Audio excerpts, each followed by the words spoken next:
Hey folks, Jimmy Hudson here. So I wanted to explain this quad delay a little bit more because there seemed to be a little bit of confusion on YouTube. The goal is you want to use less delay but more of them and let your note be able to cut through and not be drowned in a sea of effects. So on my Helix, I've got two streams here. This one is my amp, and then this one is stereo processor right here. So I've got one, two, three delays, and then a reverb, which is also a delay.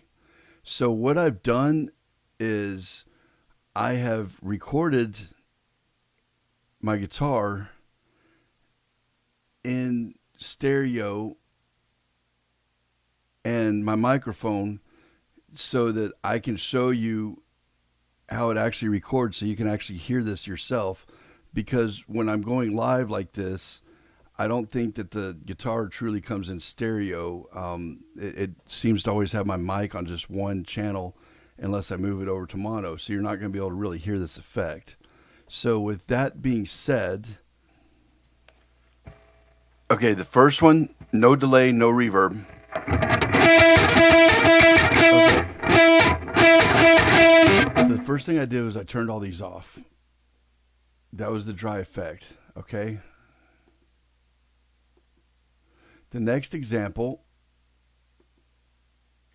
is going to be, I'm going to turn each one of these on one at a time. So the next example is going to be this one, okay? You can look at my time here. It's at 80 milliseconds. My feedback's at 8%. I've got the wow flutter at 3.6%. 14% mix, levels at 0 decibels, and the headroom's at 0 decibels, and I've got the all right, and you can hear it. It's like an immediate, now listen without it. Okay, now listen with it. Okay, the next one, I'm coming through with this delay. So the first one thickened it up a little bit. All right, now this one, I'm using a digital delay at 380 milliseconds is the way I have it set. And I brought up a range because you got to find what works for you. Feedback's at 25%.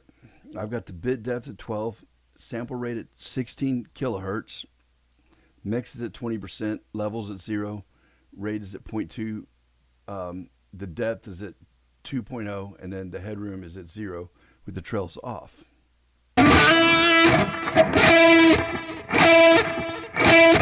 Now you hear how it just bounces, but it's still kind of subtle, but you had to hear it in stereo like this recorded. Now, the last one, we're turning this one on, well, the last delay, because reverb is also a delay, okay? This one, we're going to add a lot more space to it, and you're going to hear the pan from here to here, from left to right, okay? So first one is set at 500 milliseconds, and then 620 milliseconds. The feedback's at 12% on both of them, 8% mix, levels at 0, cross feeds at 7%, headroom is at 12, plus 12 decibels, mod rate at 0.8, mod depth at 2.5, I've got a triangle shape because it's got just a slight amount of modulation. Bit depth 12 bits, 16 kilohertz sample rate, low cut off, high cut off, trails on.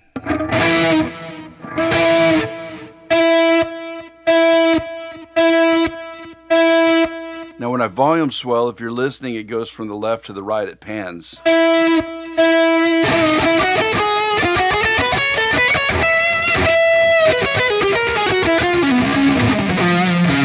And finally, we're going to add a reverb, which is another form of delay. People don't realize that.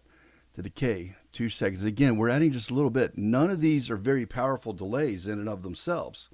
We want to layer them because we want the guitar to cut through with this. We're trying to build a sound with the delays.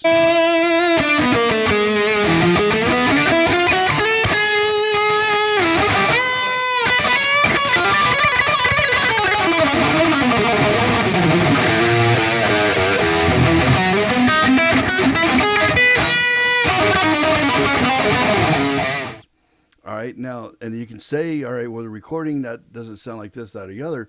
This was the live settings, and Shawn would change them depending on the room that he was in. But I'm kind of giving you a basic idea. And if you notice too, in the beginning, I do have a bit more gain than he used normally. But the time that I worked with him was right around when Temporal Analogs of Paradise was recorded, and Shawn was using a lot more gain back then. With Temporal, then they released Tritone Fascination. There was more gain than the Powers of 10 Days. So each era in Shawn's life, he had different tone and different sounds. So I worked with him his last few years, and he had more edge, than except for when he was doing the Indian music and stuff. A way to where you can actually see the quad delays, and then you're going to be able to hear them as well. And it does thicken the tone up considerably. But the whole point is you do want the guitar to be able to cut through. You don't want to be lost in a sea of delay. So is this Shawn's exact sound? No, I'm not Shawn, and I don't have his equipment. And Shawn had a lot more knowledge of that than I did. And I can only teach what I know. But I am showing you a working way to stack quad delays. And this is very similar to what he would do. Anyway, I'm Jimmy Hudson. I approve this message.